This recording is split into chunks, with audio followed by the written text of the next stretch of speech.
Good morning, everyone. Today we're looking at the declaration, I am surrendered to the will of God. And this type of surrender, it's not the, God, take me anywhere. I'll go to Africa, I'll go to India, I'll go to the ends of the world, send me surrender. Although that's really important and wonderful, and I highly recommend that too.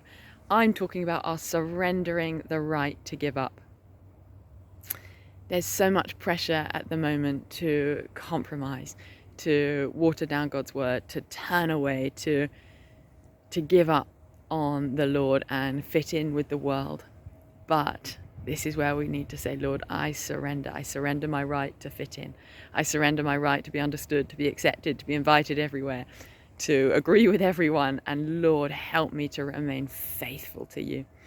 Galatians 6:9, it says, do not grow weary of doing good, for in due time you will reap a harvest.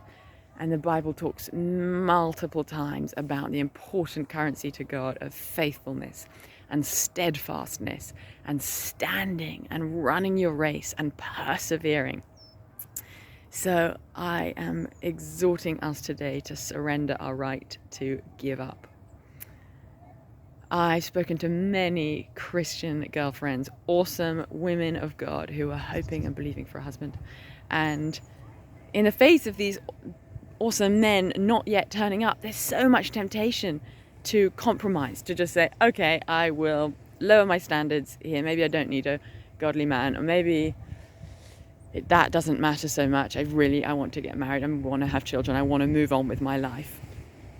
And when the Lord has asked them not to compromise, that is such a temptation. Other areas, it might be at school, and where everyone's throwing about their opinions, and it's really tempting to agree and play along with it, when actually we know from God's word that a lot of the opinions of the world are contrary to God's word. There's temptation to water down God's word. There's temptation to make it more palatable and acceptable to the world. There's so much pressure in the world at the moment to not offend anybody, to not say anything that would be politically incorrect or potentially controversial. Yet God's word and the gospel is very controversial to the world. It's a stink to those who are perishing, but it's the fragrance of Christ to those who are seeking God.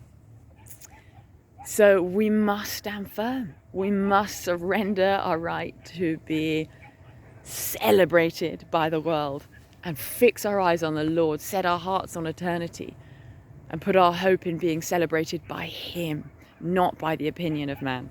And that needs a choice in our heart to let go of our right to be accepted and understood by everyone, and saying, Lord, I give you all of that.